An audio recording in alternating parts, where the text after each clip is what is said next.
Good evening, community. It is a true pleasure to be with you once again, bringing you the most macabre and terrifying stories that reach us every week. If you would like to send in your story, our email is in the video description. We thank each person who continues to share their stories with us. Now, I invite you to turn off the lights and put on your headphones if you can. The most important thing is for you to let yourself be carried away by the upcoming stories.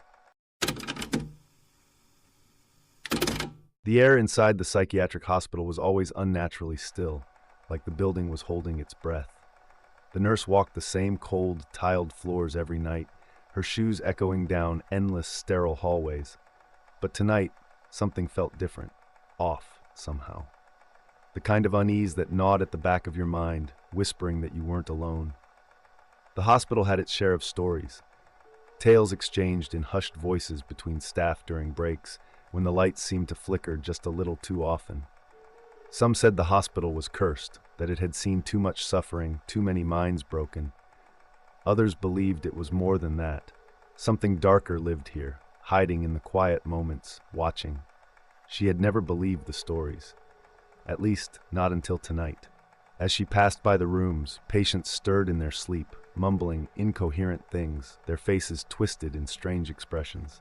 The fluorescent lights buzzed faintly overhead, casting harsh, unnatural light on everything, making the shadows deeper, sharper. But it was that silence, the thick, suffocating silence, that unnerved her most. It felt like the hospital was listening, waiting for something. Every creak of the floor, every flicker of the light seemed more pronounced, more alive. As she rounded the corner, heading towards the isolation wing, she paused, a chill creeping up her spine. Something wasn't right. The air felt heavier here, colder, as though the darkness itself was watching her, inching closer. She couldn't shake the feeling that she wasn't alone anymore. But when she glanced over her shoulder, the hallway was empty. Empty, but not safe. The following nights brought no relief, only a growing sense of dread. It began subtly at first, the flicker of movement in the corner of her eye, barely there. She would turn her head sharply, her breath catching in her throat, but nothing was ever out of place. The long, sterile corridors were just as she left them. Yet the air felt wrong, almost alive with something she couldn't see, something hiding just out of view. The patients, too, were becoming more restless. They no longer mumbled in their sleep, they screamed. Some refused to close their eyes, pleading with her in frantic whispers about the shadow that watched them from the corners of their rooms. Their voices quivered with a fear so raw it seeped into her bones. One night, as she was changing a patient's bandages, he suddenly gripped her wrist with unnatural strength, his eyes wide and wild. "It's here," he hissed, his voice trembling. "Watching us, watching you." She pried herself free, shaken, but laughed it off with a nervous smile. It was just another delusion, she told herself. But deep down, the seed of fear had already taken root. She started seeing things, dark shapes where there shouldn't be any, reflections in the glass that didn't belong. Once, while checking the isolation ward, she thought she saw something move in the shadows. Her heart pounded as she stepped closer, peering into the darkness. Nothing, but the feeling of being watched only grew stronger. The whispers in the walls became louder, more insistent, and the shadows themselves seemed to stretch, as if trying to reach for her. Each night, she felt the invisible presence more clearly, breathing down her neck, lingering just beyond the light. And then came the moment that changed everything. As she turned to leave the ward, she froze. There, at the far end of the hallway, stood a figure, silent, unmoving, and cloaked in shadow. It wasn't a trick of the light this time, it was real. The figure seemed to shift, its form unnatural, impossible to define, as if it was made of the very darkness itself. Her heart raced, her breath shallow. For a long moment, neither of them moved. The lights overhead flickered violently, casting brief flashes of cold white on the figure, and in those flashes she saw nothing. No face, no eyes, just a void where a person should be. Then, in the blink of an eye, the shadow was gone. But she knew now it had noticed her, and it wasn't going to stop. It was deep into the night when the nurse felt the weight of the hospital pressing down on her more than ever. The isolation ward was always unsettling, but tonight it felt like stepping into the heart of something malevolent. The dim overhead lights buzzed faintly, casting long, distorted shadows that seemed to cling to the corners of the hallways, refusing to be banished. She walked with quickened steps, eager to finish her rounds and escape the oppressive silence that seemed to pulse with a life of its own. Her footsteps echoed unnaturally, bouncing back at her from walls that felt too close, too suffocating. She tried to focus, but her mind kept drifting to the shadowy figure she had seen the night before. It wasn't possible. It couldn't be real. But deep down, she knew it was. Her heart skipped a beat as she approached a patient's room. The door was ajar, swinging slightly, even though she was certain she had closed it earlier. She hesitated for a moment before stepping inside. The air in the room was thick, colder than the rest of the ward, and the patient, usually so quiet, was sitting up, staring blankly at the corner of the room. "Are you all right?" she whispered, her voice barely breaking the silence. The patient didn't respond, eyes fixed on something she couldn't see. A low murmur escaped his lips, words she couldn't understand but filled with fear. She followed his gaze, slowly turning her head toward the corner. And there it was. The figure stood just within the shadows, half hidden by the darkness. It was the same as before, featureless, formless, yet terrifyingly present. It didn't move, didn't make a sound, but the sheer weight of its presence bore down on her like a physical force. The shadows around it seemed to pulse, bending and warping as though they were part of the figure itself, twisting reality. She wanted to scream, to run, but her body refused to obey. She was frozen, staring into the abyss, and the abyss stared back. The figure shifted ever so slightly, just a ripple in the darkness, but it was enough to break the spell. With a gasp, she stumbled backward, her legs trembling beneath her. The patient was still murmuring, his voice rising in a frantic, incoherent chant as he rocked back and forth in bed. She backed out of the room, her heart thundering in her chest. As she stepped into the hallway, the lights flickered violently, and in the brief flashes, she could see it. The shadow was there, just outside the door, closer than before. She ran. She didn't stop until she reached the nurse's station, her breath coming in ragged gasps. She glanced back, expecting to see the shadow standing at the end of the corridor, but there was nothing. Just the empty, sterile hallway, as though nothing had happened. But she knew it was there, watching her, waiting for her to slip again. And she knew, with chilling certainty, that this was only the beginning. The following nights became an endless blur of sleeplessness and creeping dread. The shadow no longer confined itself to the dark corners of the hospital. It had become a constant presence, lurking just out of reach, but always there. She could feel it, always watching, waiting for her to falter. Every night the hospital seemed darker, the walls closer, the air thicker with an invisible weight that crushed her spirit. The patients had become fully aware of it too. Their behavior grew more erratic, more fearful. They whispered about the shadow constantly, their eyes darting to the corners of their rooms where the darkness lingered like a predator. Some of them would claw at the walls, screaming to be let out, begging for the lights to stay on. Others simply sat in silence, eyes wide and terrified, as if they had given up hope. Every shift was a descent into madness. The nurse's once simple tasks now felt like navigating a nightmare. Walking the halls alone became unbearable. She could hear footsteps echoing behind her, but when she turned, there was no one there. The sound of whispers followed her, rising and falling, too soft to make out, but loud enough to drown out her thoughts. Even the lights seemed to conspire against her, flickering more often, leaving her in sudden patches of darkness where the shadow seemed to thrive. One night, as she bent over a patient's bed, her back to the door, she heard it. Soft breathing. It was faint, almost imperceptible, but unmistakable. Slowly she straightened up, her heart pounding in her chest. She could feel the cold presence behind her, the air around her growing icy. She didn't want to turn around. Every instinct screamed for her to run, to leave this place and never come back. But her legs refused to move. The breathing grew louder, closer, until she could feel it on the back of her neck. Her skin prickled with goosebumps, and a wave of nausea washed over her. Slowly, painfully, she turned her head. There it was, standing just inches behind her, the shadow. It had grown larger, more defined. Its edges no longer blurred into the darkness. It was becoming more real, more solid. The void where its face should have been was a swirling mass of blackness, pulling her in, making her head spin. The world around her seemed to tilt, and for a moment she thought she might collapse. But just as quickly as it appeared, it was gone, leaving her standing alone in the room, gasping for breath. From that moment on, the shadow no longer played games. It followed her everywhere. She would see it reflected in the glass of the nurse's station, standing behind her, watching her with its empty, hollow gaze.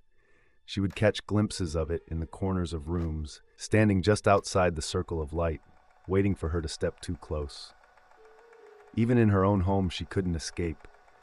The shadows in her apartment stretched too far, clung to the walls in unnatural ways.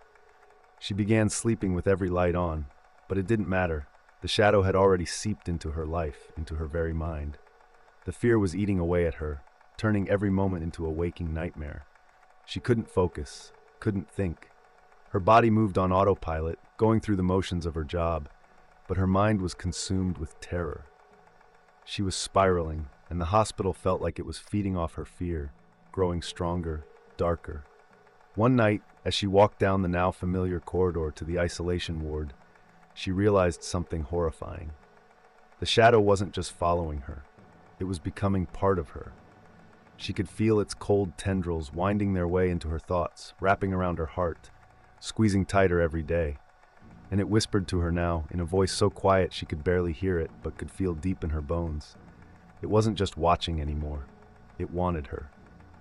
Desperation gnawed at the nurse, driving her to seek answers. She could no longer pretend the shadow was just a figment of her imagination. It was real, terrifyingly real, and it was getting stronger, feeding off the hospital's misery. Her once logical mind, trained to dismiss the supernatural, was breaking under the weight of what she couldn't explain. She had to know what it was, why it was haunting her, and why the hospital itself seemed to be its breeding ground. Late one night, after her shift had ended and the building was eerily quiet, she ventured into the old records room, a place rarely visited by staff. Dust hung in the air like a thick veil, and the shelves were lined with crumbling files and forgotten histories. Here, deep within the hospital's hidden archives, she hoped to find something that could explain the dark presence stalking her. Hours passed as she sifted through faded documents and yellowed folders, some dating back to the hospital's early days. The more she read, the clearer the picture became, a disturbing history buried beneath layers of neglect.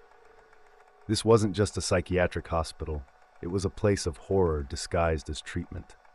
She stumbled upon reports of a doctor, no, not just any doctor, but the hospital's head psychiatrist in its earlier years. His name had been scrubbed from most records, but enough remained to piece together the truth. He had been infamous for his treatments, which were nothing more than brutal experiments on the most vulnerable patients. Electroshock therapy beyond safe levels, isolation for weeks, sometimes months, in dark, windowless rooms, and untested medications that left patients worse off than when they arrived. It was said that many patients never left, at least not alive. The shadow she had seen, the one that haunted the halls, began appearing in witness reports not long after the doctor's sudden and mysterious death. According to the few scraps of testimony she found, the doctor had died in the very same isolation ward where the shadow had first appeared to her. There were no official explanations for his death, only whispers among staff about the terrible things that had happened in that room. The nurse's hands trembled as she read one account from an old janitor, long since retired. He had been the first to speak of the shadow. After the doctor's death, patients began reporting a figure lurking in the dark, a formless mass of shadows that would watch them as they slept, always silent, always waiting. The figure was described exactly as she had seen it, featureless, cold, and suffocating. It became clear to her, the shadow was him. The doctor's spirit had never left the hospital. His cruelty, his madness, had seeped into the walls, into the very fabric of the building. He had not simply died. He had become something far worse, a parasite feeding off the fear and suffering of those still living within the hospital's walls. And now it had noticed her. She found one last file, tucked away behind a stack of old medical charts. It contained a photograph of the doctor's office before his death, And there, written in his own hand, was a journal. She read the entries with growing horror. The doctor had been aware of the shadow, even in life. He had begun experimenting not only on his patients but on himself, attempting to transcend the limits of the human mind, to cheat death by binding his soul to the hospital. The final entry was scrawled in frantic handwriting, barely legible. I have seen it. I have touched the void. It watches me now. I cannot escape it, but I will live on. It needs more fear, more pain. It will grow stronger, and soon I will be free. The nurse's blood ran cold as she slammed the journal shut. The shadow wasn't just a haunting. It was the result of the doctor's twisted experiment, a living, hungry thing, born of torment and suffering, and it was growing stronger, just as he had predicted. She realized, with a sickening clarity, that the shadow wasn't going to stop. It had latched onto her because she had dared to see it, to understand it. The fear it fed on would only deepen as long as she remained within these walls. But now, she knew the truth. The hospital was cursed, not by some distant supernatural force, but by the man who had once controlled it, by the very person who was supposed to heal the broken. And the shadow would never stop until it consumed everything and everyone inside. The storm outside raged as the nurse found herself standing alone in the isolation ward where it had all begun. The flickering lights cast erratic shadows on the walls, but she knew now. Those shadows were more than just tricks of the eye. They were alive. And the shadow, the doctor, was waiting for her. Armed with the knowledge she had uncovered, the nurse clutched the journal tightly in her shaking hands. She had read the final, most cryptic entry over and over again until the words burned into her mind. In the doctor's last days, he had written about a ritual, one that would bind him to the hospital forever, but it also hinted at something else, a way to sever that bond, a way to confront the shadow and maybe destroy it. But she knew it would come at a cost. The air was thick, the temperature plummeting, her breath fogging in front of her as the power began to falter. The lights above her flickered once, twice, and then plunged the hospital into complete darkness. The oppressive silence returned, heavy and unnatural. Only the sound of her own breath filled the void, sharp and shallow, and then it appeared. The shadow slid out from the corners of the room, a mass of darkness too thick, too real, to be just a trick of the light. It stood before her, towering, its form no longer vague but solidifying, twisted, elongated, like a man whose very essence had been warped by his own evil. It didn't move, but she felt its hunger, its desire to feed on her fear, to consume her entirely. Her heart raced, her pulse thundering in her ears, but she couldn't run.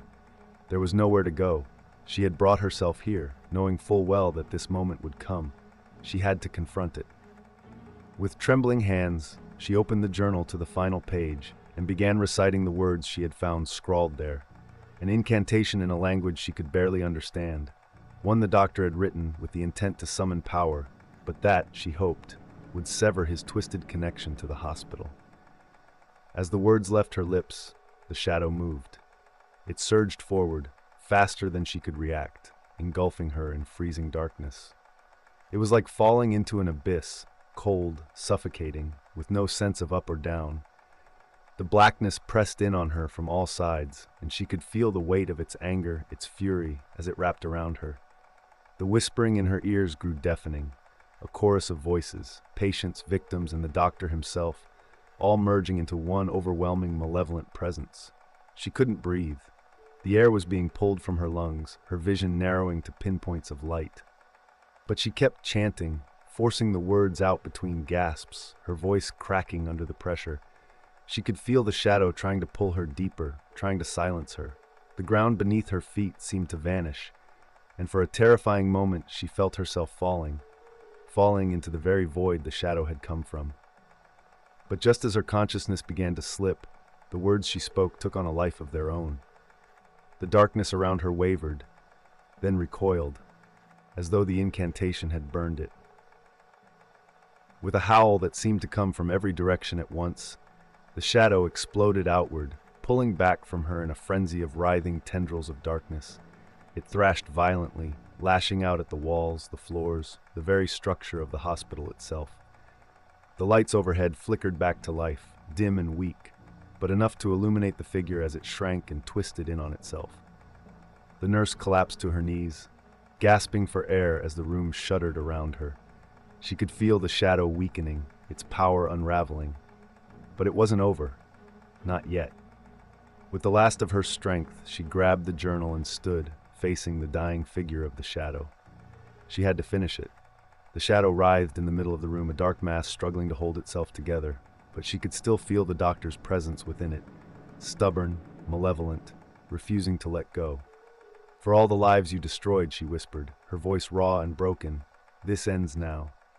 With that, she spoke the final word, the one meant to sever the bond entirely, and the shadow let out a scream, silent but so piercing, so full of rage and despair, that it shook the very foundations of the hospital. And then it was gone. The silence that followed was absolute. The hospital, for the first time in what felt like decades, was still. The shadows no longer moved on their own. The air was lighter, the oppressive weight lifted. But the nurse knew she had paid a price. The chill that had wrapped itself around her hadn't completely left. It had left something behind. A part of the darkness still clung to her, buried deep in her mind. But the shadow was gone. For now. She stood in the middle of the isolation ward, breathing heavily, her heart still pounding in her chest. The hospital seemed different, less hostile, less alive. But as she turned to leave, she couldn't shake the feeling that something was still watching her, hidden deep within the walls. Maybe the shadow was gone. Or maybe it was just waiting, biding its time, waiting for the next person to stumble into its grasp. The nurse didn't look back. She just walked out, leaving the haunted silence of the psychiatric hospital behind.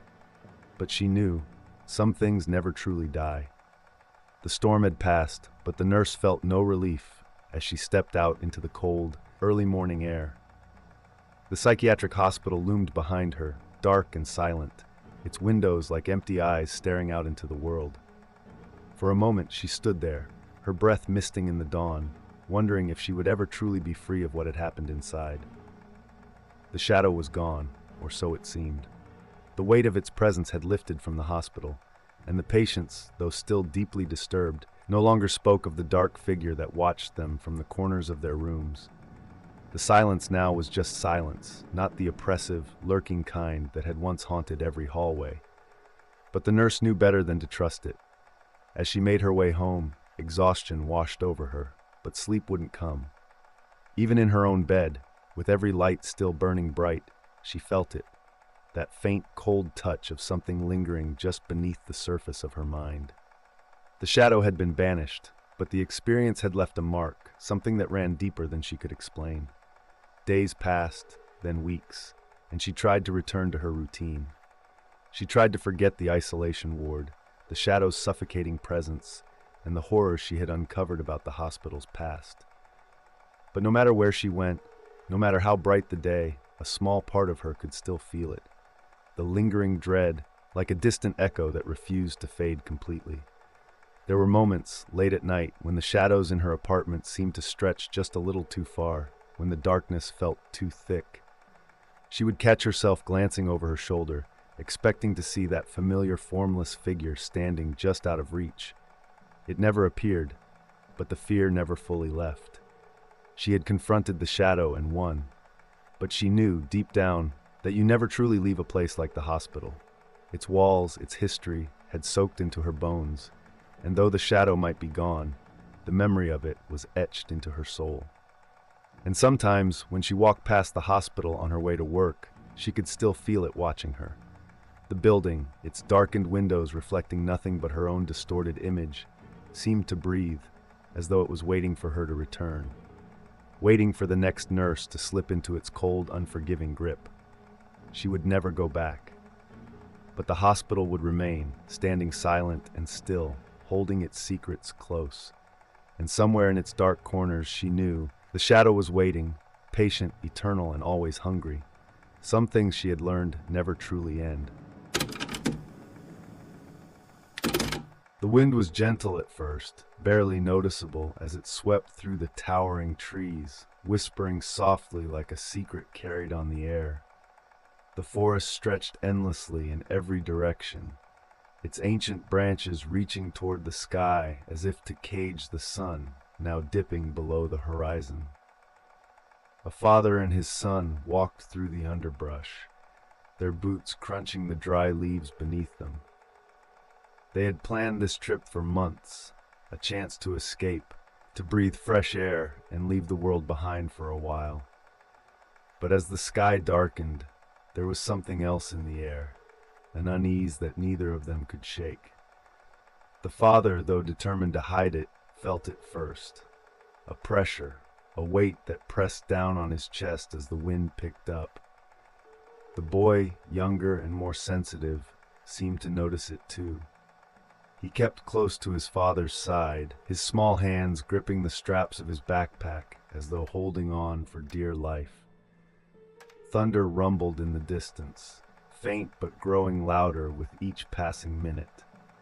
The air grew thick, heavy with the promise of rain, and the leaves began to tremble in anticipation. They were still a ways from their campsite, but the father quickened his pace, trying to outrun the storm. The boy stumbled slightly, glancing nervously at the tree line, where shadows seemed to move in the fading light. "It's just the wind," the father said, forcing a smile that didn't quite reach his eyes. The boy nodded, but his grip on the straps only tightened. They were alone, or at least they thought they were. The first crack of lightning split the sky, illuminating the forest in a sudden, stark flash. For just a moment, the trees stood taller, darker, their silhouettes menacing in the pale light. And in that brief second, something else, something neither of them wanted to acknowledge, moved in the distance. A shape, quick and fluid, darting between the trees. The father's breath caught in his throat. He turned to look at his son, who stared back with wide eyes. The storm was coming, but there was something worse on the wind, something that felt far more dangerous than the rain or the thunder. With the night closing in and the storm on its heels, they pressed on, deeper into the forest, unaware of the eyes watching them from the shadows. The storm gathered strength overhead, its distant rumble growing louder, more insistent. The father and son hurried along the trail, the forest around them closing in, each tree like a silent sentinel standing watch. The last rays of sunlight vanished behind the thick clouds, plunging the woods into an unnatural darkness, too early for the time of day. With every step, the forest became less familiar. The father wiped his brow, though the cold wind had already chilled the sweat clinging to his skin. He glanced at the boy, whose small frame was hunched under the weight of the sudden shift in atmosphere. The light drizzle quickly turned into heavy rain, soaking through their clothes. But the father's unease wasn't about the storm. He had noticed something, a trail of footprints in the mud. They were subtle, almost washed away by the rain, but definitely not theirs. They followed alongside their path for a few yards before disappearing into the trees. He didn't say anything, didn't want to scare the boy, but his heart raced a little faster. The boy stopped suddenly, his hand gripping the sleeve of his father's jacket. "Did you hear that?" he whispered, barely audible over the wind and rain. The father frowned, listening. All he could hear was the storm, the rain pelting the leaves and the occasional crack of a branch in the wind. But there, beneath it all, there was something else. Faint, like a shuffle, or maybe footsteps. "It's just the forest," the father lied, gently tugging his son forward, but now his own ears were straining to catch any unnatural sound. Every rustle of the underbrush felt wrong, like it was trying to mask something or someone moving just beyond their sight. As they pressed deeper into the woods, the rain fell harder, a solid sheet that blurred their vision. The boy kept glancing over his shoulder, as if expecting to see someone or something emerging from the shadows.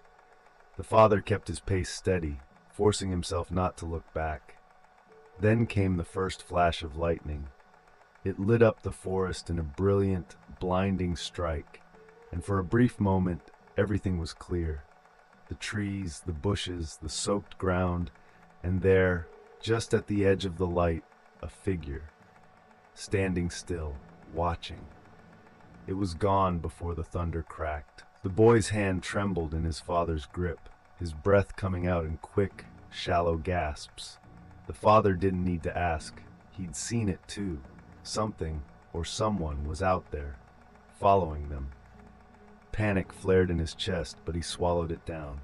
"Keep moving," he urged, his voice tight, trying to keep control. They couldn't stop now. The storm was growing stronger, and whatever was out there, it was getting bolder.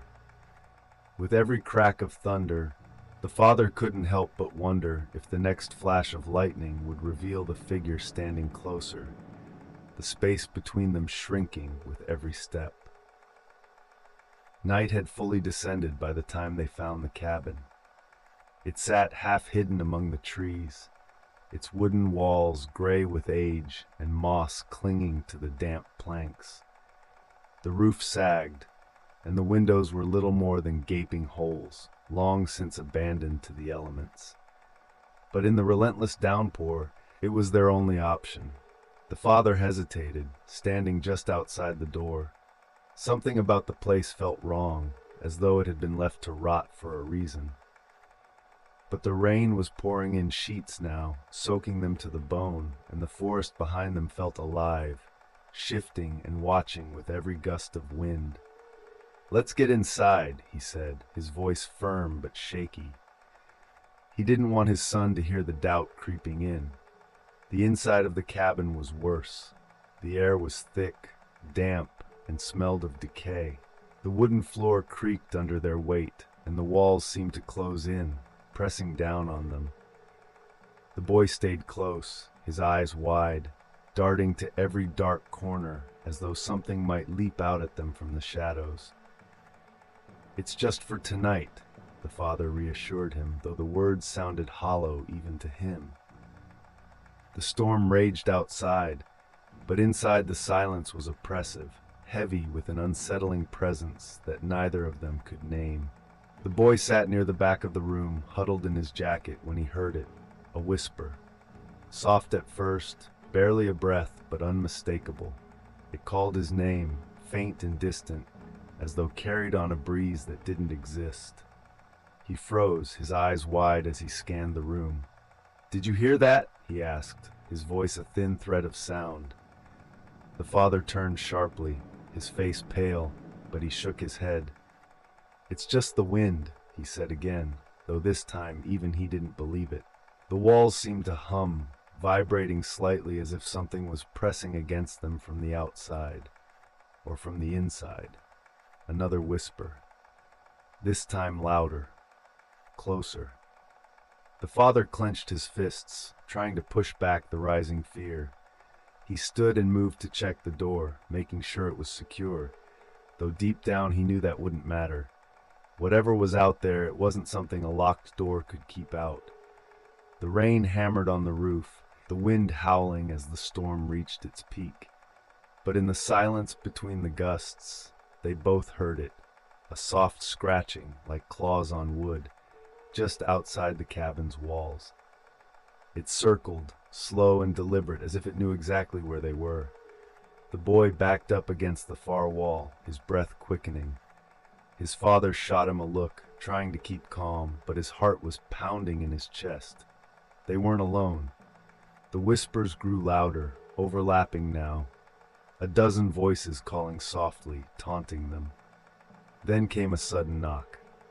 A single, deliberate tap on the door, followed by silence. They froze, staring at the door, waiting for the next sound, but nothing came. The father took a step back, keeping his son close, his eyes locked on the door. They could feel it now. Whatever was outside was no longer content to watch from the shadows. It was getting closer, testing them. And in that moment, as the wind howled through the broken windows, the father realized something terrible. The whispers, they weren't coming from outside. They were coming from within the cabin. The storm raged on, battering the cabin with an unrelenting fury. The walls groaned under the weight of the wind, and the roof seemed ready to collapse at any moment. The father knew they couldn't stay. Whatever was in that cabin, whatever was whispering to them, wasn't going to let them rest. "We need to go," he said, his voice steady but urgent. The boy nodded, his face pale, his eyes darting toward the corners of the room as if the shadows might suddenly reach out and grab him. They braced themselves and stepped out into the storm. The rain was blinding, a thick, unrelenting curtain that turned the forest into a dark, formless maze. Lightning crackled above, illuminating the trees in brief, jagged flashes. For a moment, the boy thought he saw movement among the trunks, something slipping between the trees, impossibly fast. But the light was gone as quickly as it had come, and they were plunged back into darkness. The father gripped the boy's hand, pulling him forward. "Stay close," he said, though his voice was nearly drowned out by the storm. Each step felt like a battle against the wind and rain, and the forest had changed in the dark. Every path seemed unfamiliar, twisting in directions they hadn't seen before, as if the woods themselves were trying to confuse them. Then they heard it. Footsteps. Soft at first, almost lost beneath the sound of the storm, but unmistakable. Something was following them. The father tightened his grip on the boy's hand, his heart hammering in his chest. He quickened his pace, pulling the boy along with him, but the footsteps grew louder. Closer.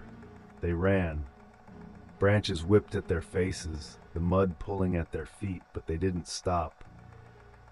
The boy glanced over his shoulder, his heart pounding in his ears, and there it was, just barely visible in the flashes of lightning.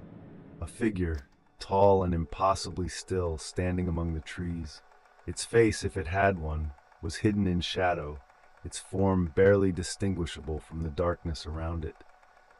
But it was there, watching, waiting. Panic surged through the boy, and he stumbled, nearly falling. The father caught him, pulling him back to his feet. "Keep moving," he shouted, the urgency in his voice cutting through the storm. They ran faster, their breath coming in ragged gasps, but no matter how far they went, the footsteps never faded. Another flash of lightning split the sky, and this time, the figure was closer. Too close. It didn't move like something alive.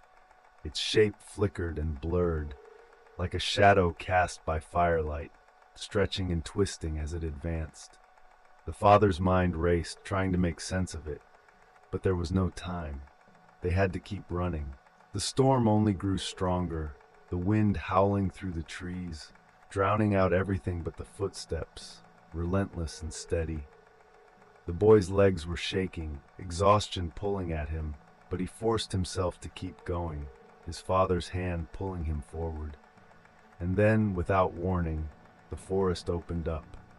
Before them stood a cave, its mouth yawning wide like a black wound in the hillside. It wasn't much, but it was shelter, and they had no other choice. "Inside!" The father yelled, and they scrambled into the cave, the darkness swallowing them whole. The air inside was damp and cold, but the sound of the storm was muted, distant now. They collapsed against the rough stone walls, gasping for breath, the father's heart pounding in his chest. For a moment there was silence. The footsteps had stopped. The father wiped the rain from his face, his breath coming in ragged gasps. He turned to the boy, who sat huddled against the wall, shivering. "We're safe for now," he said, though the words felt hollow. But deep down, they both knew the truth. Whatever was out there, it was still watching. And it wasn't finished with them yet. The cave, dark and suffocating, offered little comfort. Its jagged walls dripped with moisture, the air thick with a damp chill that clung to their skin. The father sat still, listening to the steady drip of water echoing in the blackness.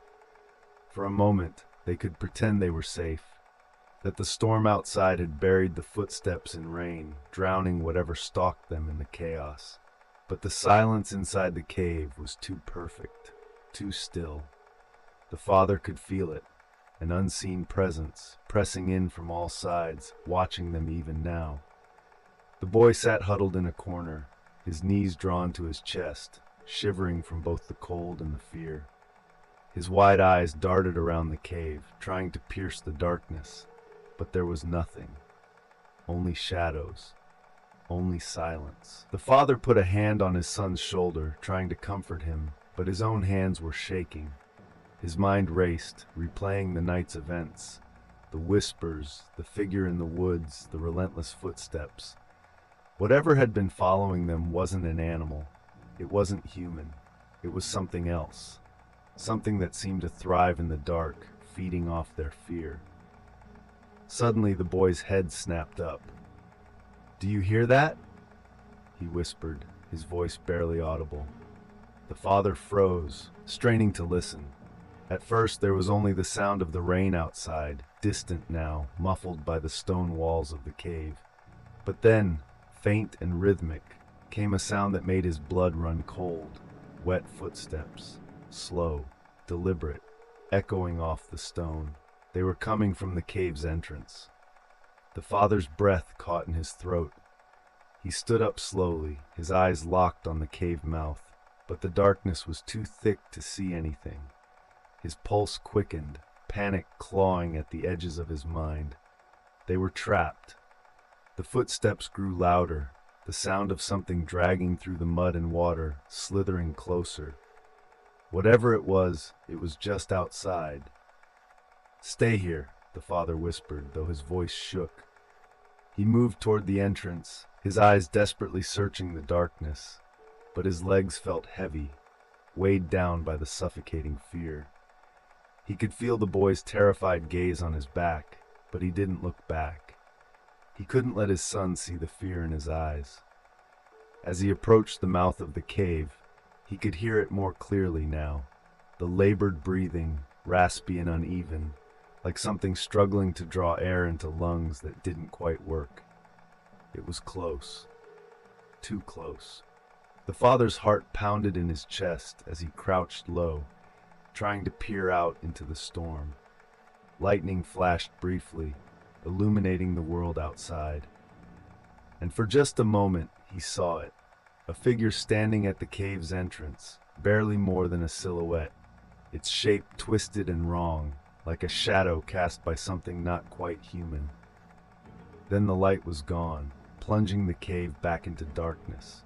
He stumbled back, his breath coming in ragged gasps. The thing outside wasn't going to wait. It was coming for them. The father turned to the boy, his voice urgent now. "We have to move. Now." But before they could act, the sound changed. The footsteps stopped, the cave filled with a suffocating silence. And then from the darkness came a voice, a low, guttural whisper. It was the same voice they had heard in the cabin, the same that had followed them through the storm. It spoke only one word: "Run." The boy whimpered, pressing himself against the wall, and the father felt his blood turn to ice. It wasn't a warning. It was a game. It was playing with them, enjoying their fear, savoring the hunt. He grabbed the boy's hand, pulling him to his feet. They couldn't stay. They couldn't hide. There was only one thing left to do: run. As they bolted toward the back of the cave, deeper into the unknown, the father knew the truth. They were no longer the hunters, no longer in control. They were prey. The cave narrowed as they ran, the walls closing in on them like a throat tightening, squeezing the air from their lungs. The father's grip on his son's hand was iron tight, pulling him forward through the dark passage. The wet stone floor was slick beneath their feet, and every stumble, every slip, felt like it would be their last. But the whispers were still behind them, growing louder, closer. The voice, raspy, broken, not fully human, echoed through the cave. It was speaking to them, but the words were strange, twisted. It spoke in a language neither of them understood, but the malice in the tone was unmistakable. Whatever it was, It was toying with them as if the hunt had only just begun. The father's mind raced. He had heard stories about these woods as a child, old tales told in hushed tones, stories about something ancient that dwelled in the forest, something that preyed on those who lost their way. He had dismissed it as folklore, the kind of ghost stories people told around campfires to frighten each other. But now, those stories felt all too real. The deeper they went into the cave, the stranger it became. The air grew colder, the walls damp with something thicker than water, and the darkness seemed to press in around them, heavier than before. It was as though the cave itself was alive, pulling them deeper into its belly. Then the whispers stopped. The sudden silence was even worse than the sound. The father slowed, pulling the boy close, his eyes darting around the darkness. He knew what was coming, and the realization hit him with a wave of dread so intense it almost brought him to his knees. It wasn't just hunting them, it was leading them. They were exactly where it wanted them to be. A low, rumbling growl came from the depths of the cave, vibrating through the stone walls and into their bones. The father turned, his back pressed against the cold rock, holding his son close. The boy's breath was shallow, his small body trembling against his father's chest. There was nowhere left to run. From the shadows, the creature emerged. It was not a man, not an animal, but something in between, its form shifting and flickering like a dark flame, its body impossibly long, bending and twisting in ways that defied reason. Its eyes, if they could be called eyes, were pits of blackness, deeper than the cave itself, watching them with an ancient hunger. The father's mind struggled to comprehend what he was seeing, but his instincts screamed at him, "Protect the boy." Without thinking, he stepped in front of his son, shielding him with his body. His heart pounded in his chest, the sound almost drowning out the creature's low, rumbling breaths. But he knew what it wanted. He knew there was only one way to save his son. "I won't let you have him," the father whispered, his voice barely more than a breath. The creature stopped, its body unnaturally still, as if considering his words. And then, in a voice that sent shivers down his spine, it whispered back, "You have no choice." The father's hands trembled, but he didn't back down. "Take me," he said, his voice steady now, stronger. "Leave him." The creature tilted its head, its form flickering and twisting in the darkness. For a moment, there was nothing but the sound of the rain outside, faint and distant. And then the creature stepped back, its black eyes never leaving the father's. A slow, creeping realization settled over the father like a death shroud. This was always the plan. It wanted him. The boy was bait, a means to an end. The father swallowed hard, his eyes never leaving the creature's form. "Run?" he whispered to his son, pushing him gently toward the cave's exit. "Run and don't look back." The boy hesitated, his eyes wide with terror. "Dad, go!" The father's voice cracked, raw with emotion. "Go now!" The boy turned, his small feet stumbling over the wet stone as he ran. The father watched him disappear into the darkness, his heart breaking with every step, knowing he would never see him again. The creature moved closer, its breath hot and foul on the father's skin. But he wasn't afraid anymore. He had made his choice. As the shadows closed in around him, he whispered one last prayer for his son's safety, knowing that whatever came next, he had done all he could. Outside the cave, the boy ran through the forest, the storm still raging around him. But the path twisted and turned in ways it hadn't before, and the trees seemed to shift in the dark, blocking his way. Every direction he turned led him deeper into the woods. The whispers began again, soft at first, then louder, coming from everywhere and nowhere at once. The boy's breath came in ragged gasps as the forest seemed to close in on him, the trees stretching toward him like skeletal hands. And then he understood. The forest itself was alive, and it wasn't going to let him go, just like it hadn't let his father go. The whispers rose to a deafening crescendo as the boy disappeared into the night, swallowed by the storm, the forest, and the ancient, relentless darkness that had claimed them both. The storm finally began to die, its fury giving way to an eerie stillness.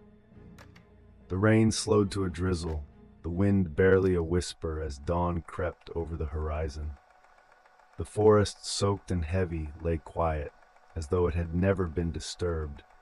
The trees stood tall and unmoving, casting long, dark shadows over the soaked earth. There was no trace of the chaos that had unfolded in the dead of night. But the silence was deceptive. The forest, though still, was not at peace. Deep in its heart, where the father and son had vanished, something lingered, something ancient and insidious, woven into the roots and branches, watching over its domain with patient hunger. The boy's trail was gone.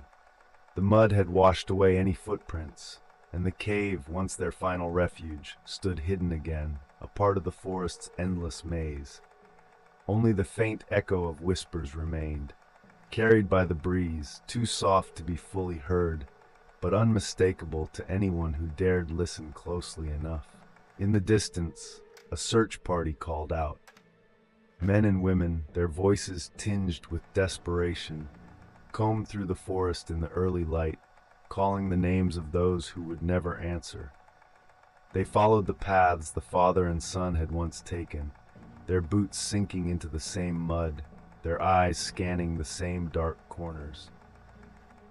But the forest was indifferent, swallowing their cries just as it had swallowed the pair. As the searchers delved deeper into the woods, one of them stopped, frowning at the ground. A flash of recognition passed over his face, a single footprint, too small to be the father's, barely visible in the mud.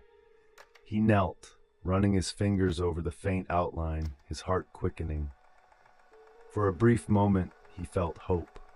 The boy had passed this way. But when he looked up, squinting into the shadows between the trees, something caught his eye. Just at the edge of his vision, where the forest seemed darkest, a figure stood. It was the boy, or at least it looked like him, small, still, watching from the shadows. The searcher called out, his voice hoarse from days of yelling. "Hey, it's okay, you're safe now, come here!" But the boy didn't move. He stood in silence, his face obscured by the shadows. The searcher's heart pounded in his chest as he stepped forward, slowly, cautiously, unsure of what he was seeing. Another flash of movement, a tall, dark figure behind the boy. Impossible to make out, but its presence was undeniable, standing just beyond him, watching too. The searcher's blood ran cold as he realized that something was deeply, terribly wrong. The boy, if it was the boy, slowly turned, disappearing back into the trees, as if being led deeper into the heart of the forest. And the searcher stood frozen, listening to the faint, distant whispers that drifted on the breeze just at the edge of hearing. The forest had claimed them, as it had claimed others before, and now it would wait for the next to wander too far. In the heart of the woods, where the ancient shadows never lifted, the hunt would begin again.